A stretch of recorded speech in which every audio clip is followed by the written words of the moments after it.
Good morning. Thank you for joining us for the APS Career Opportunities in Physiology Symposium entitled Leadership and Management, What You Might Not See in Your CV.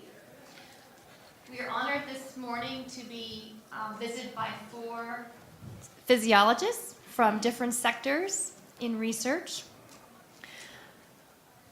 My co-chair this morning is Dr. Clintoria Williams, and I'm Dr. Christine Schnackenberg. We're going to start this morning with our first speaker, Dr. David Brooks from Janssen Pharmaceuticals.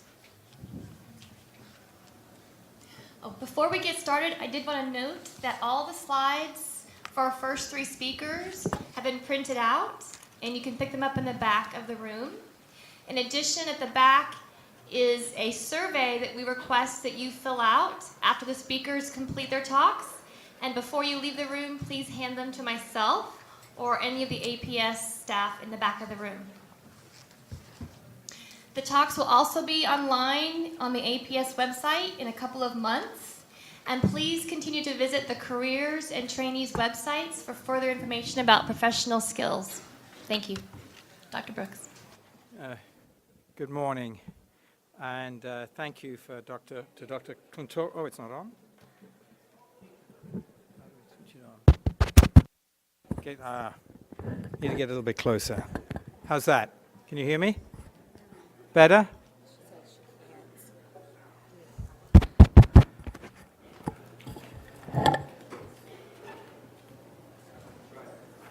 How's that? We've got it. Okay. So good morning. And thank you to Dr. Clintoria Williams and Dr. Schnackenberg for inviting me to speak here. I'm delighted to do that. So what I want to do today is really talk about 3 things. One is, what are the basic attributes that any employer is looking for? And that could be industry, academia, the military, government, whatever. And trying to talk about understanding what those attributes are. And then, how do you convey to prospective employers that you possess these attributes? And we'll talk about networking. We will talk a little bit about the curriculum vitae, but very briefly, and especially around the sort of interview and seminar. And then I want to finish up with what are those special attributes that make a good leader and manager? So, these are some of the things that and it's not an extensive list, but it's a list of the basic attributes for any employment. We're in the sciences, so you have to be innovative. You have to be scientifically competent. You have to be able to communicate the science. And we all have to be champions, whether it's industry or academia. You have to champion your research, whether it's in your papers, whether it's in your institution, whether it's getting grants. And in industry, especially, where it can take $500 million or $1 billion to develop a drug, you really have to champion your effort to make sure the company will invest in your idea. You have to have a broad background. Now, you have to be an expert in your field, but you need to understand its relevance, especially when it comes to a translational into the human. You need to know about therapeutics. You need to be able to function independently, regardless of where you work or whether you have a supervisor or not. You have to be able to work on your own. And you have to have courage. You have to take risks. When you're doing science, and especially in industry, most of what you do fails. And if you don't have courage to do things that fail, you're not going to succeed. You have to be emotionally tough. When you've written a beautiful paper, at least what you think is a beautiful paper, and you get crummy reviews that are unfair, you have to be emotionally tough, and you have to deal with them and move on. May mean arguing with the referees and championing it and getting it into the journal, or it may be turning around and writing it up for another journal.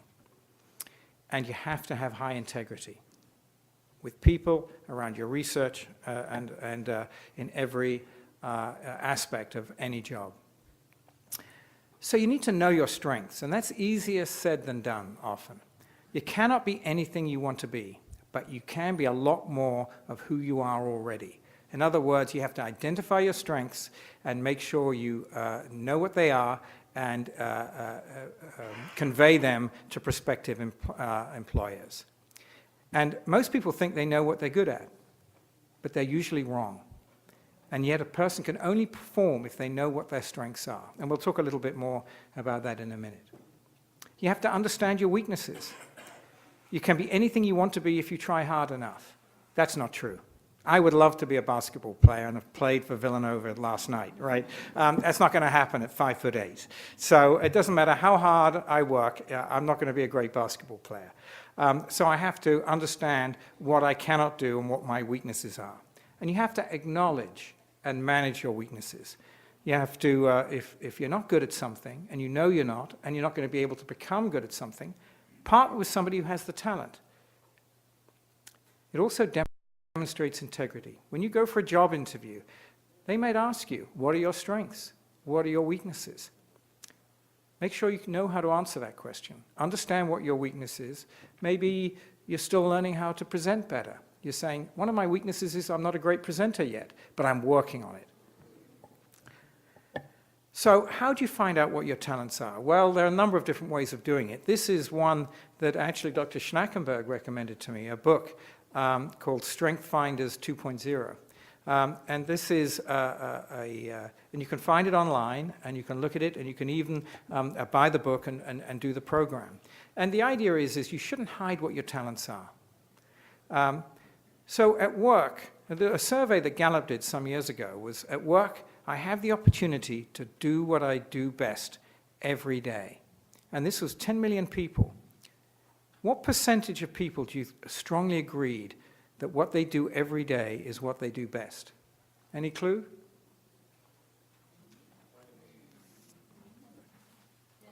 10%? A little bit higher, 30%, which is a little sad, that 70% of the people are not doing what they do best every day. So it's very important to try and understand what your strengths are and try and find an opportunity where you can really highlight your strengths. So there are a number of different ways to convey your strengths and some of those attributes we talked about to potential employers. Networking is absolutely key. And this is an opportunity to display your strengths that may not be apparent in your CV or your resume. And you have a role, but also your supervisor has a role. A supervisor has a role in making sure you go to meetings, introducing you to their colleagues so you know them, and delegating talks, teaching, grants, papers to you. Your role is to obviously go to meetings, talk if you can, give talks, give posters. I always recommend if you can give a talk, it's much better. It's much easier to express your strengths in a talk rather than a poster. You've also got a responsible use of social media, LinkedIn, Facebook. It's amazing. Employers will check up on you through Facebook. And introductions and reintroductions. If you've been introduced to somebody at one meeting and you come across them at another meeting, go up to them and reintroduce yourself, saying, you may not remember me, but Dr. Brooks, but I met you last year. I was introduced to you by my supervisor. So, oh, good, and you start talking. And if necessary, prod your supervisors to make sure that they conduct their roles. I have to say, you know, the physiology has probably got some of the greatest mentors around. I've been in the society for many years, and they're very good at bringing students and introducing them to their colleagues. This is one thing that I did want to talk about, and is what you will see in a CV, and that is the importance of publications. And it's absolutely key, especially in science, when people try to employ people and look at what their qualifications are. In a publication, it shows that you've come up with an idea, you've designed the studies, you've brought the studies to closure, which is the hardest thing to do, you've written it up, and you've sent it out to be evaluated. That's two of the hardest things to do. It forces the scientists to defend their ideas. It develops emotional strength, as we talked about earlier, when you've had a crummy review. It builds self-confidence. You know, those of you, your first paper, my goodness, what a great build-up in your self-confidence. It obviously improves your communication skills.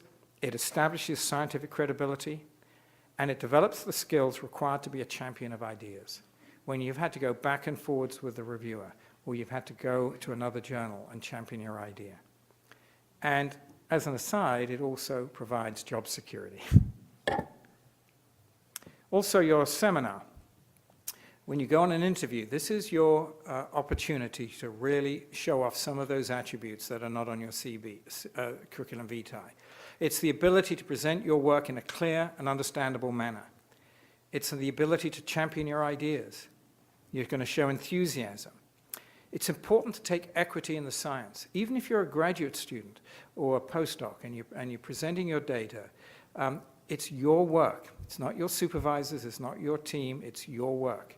So when you get asked a question, for example, about the model you used, and you say, well, that's just the model that my group uses. That's not the right answer. This is your model.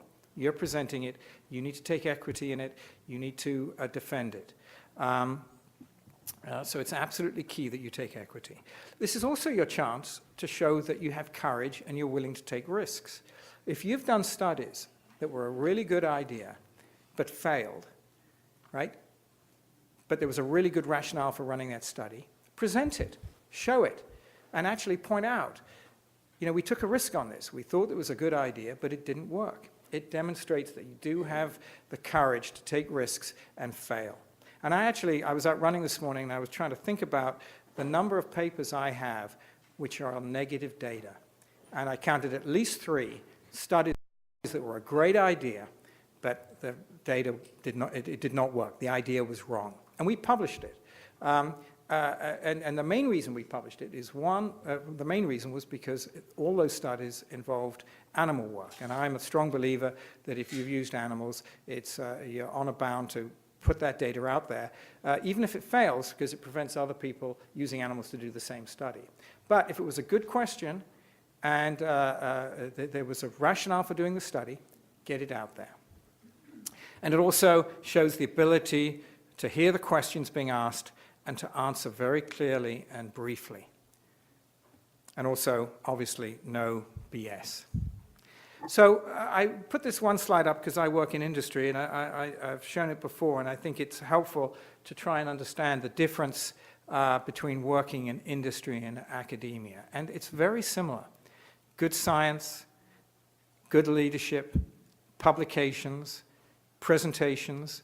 The big difference is having a boss. In academia, with the exception of your teaching and your committees, which you answer to the chairman of the department, you're essentially your own boss.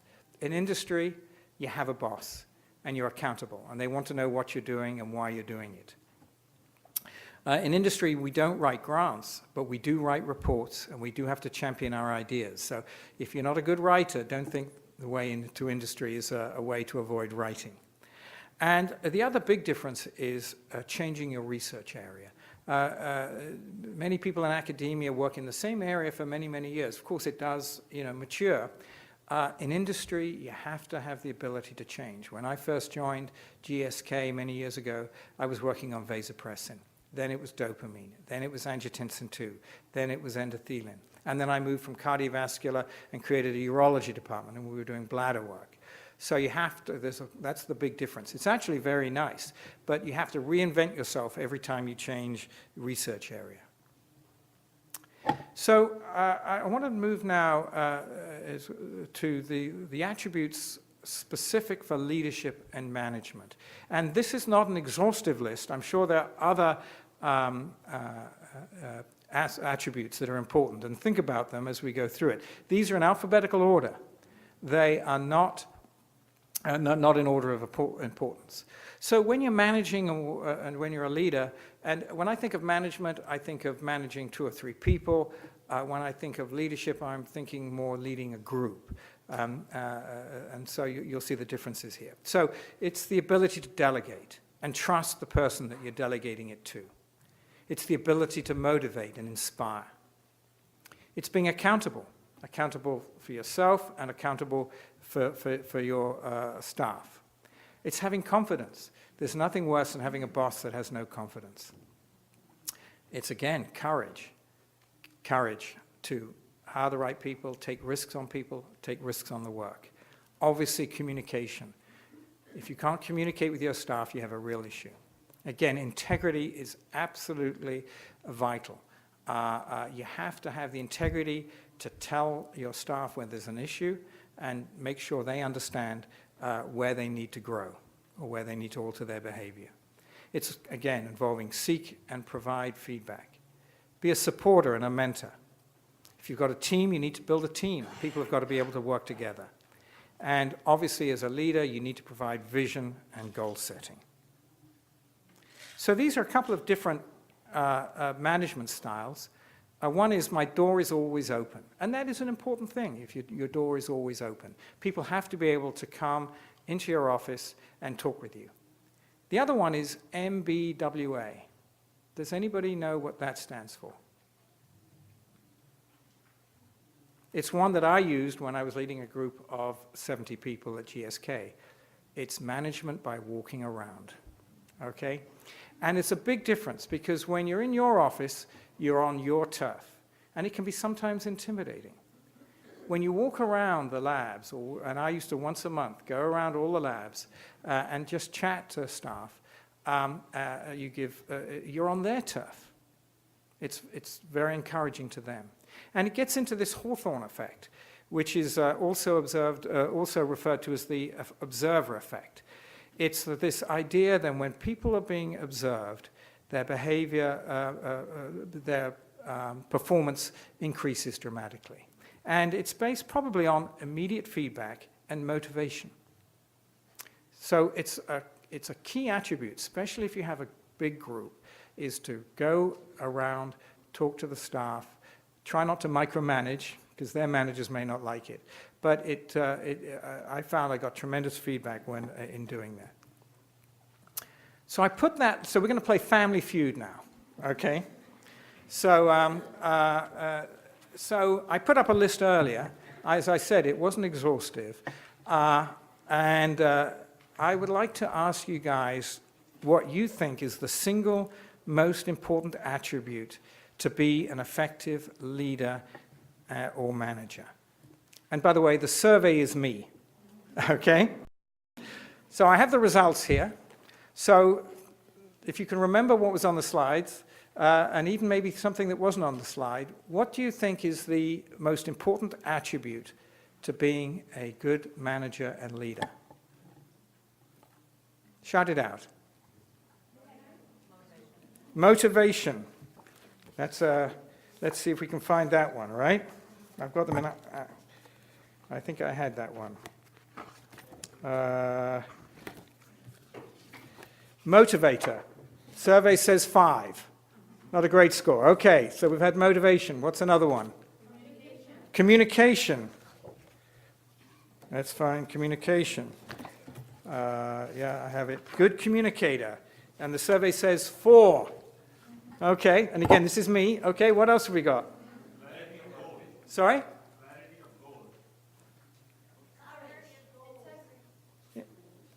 Integrity? Who said integrity? The name. What's your name? What's your name? Mirandi, okay. Thank you. 20. That's very good. Okay, what else have we got? Courage. Courage. 12. Very good. Okay. What else have we got? Ability to delegate. Have we got that? No, we don't have that one. Okay. Nice job.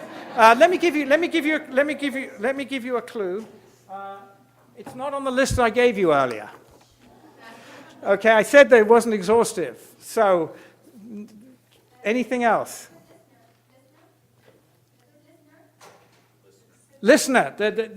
No, it's not that, but that's an important one. Delegation? Yep. I'm going to tell you what the answer is, because it's not an obvious one, right? But and the survey says humility. Right? So why humility? Right? Why is humility, and again, this is my opinion, right? So it demonstrates that as a manager and a leader, you're actually a team player, okay? When you talk, you don't say I conducted, you say we conducted, right? You acknowledge your coworkers when it's appropriate. It suggests that you're somebody good to work with, okay? Especially when you're giving a seminar, right? It shows, if you're giving a seminar, even as a graduate student, right? Acknowledge if there's work done by one of your coworkers, right? And say, you know, this was actually done by one of my coworkers. We did it together, right? Now, you don't want to have every piece of work you show done by coworkers, because somebody's going to say, well, what did you actually do? But, you know, it's important to acknowledge that when work has been done by somebody else. When you're a leader or a manager, it also empowers your staff. I would never say, John works in my lab. I would say, I work with Jane, right? 9 times out of 10, they know you're the supervisor, right? But it tells your staff that, you know, that you're a colleague.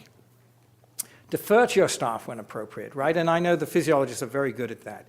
You know, the supervisors jump in when the graduate student's having trouble asking a question. But it's very important to let them ask the question. And always back up your staff. You know, you give them a tough time before you come to the meeting when you practice the talks.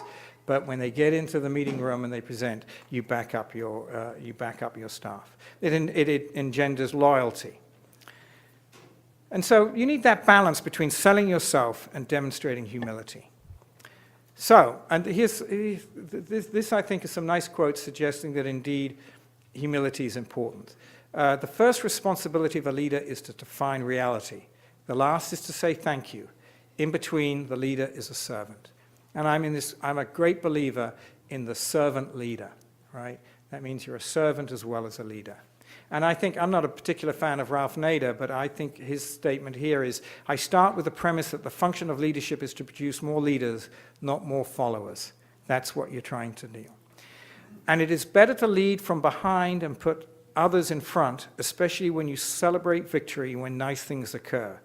You take the front line when there is danger, then people will appreciate your leadership. And that's from Nelson Mandela, right? So the idea is when things go well, you have your staff in front, but you have their back when things are a problem.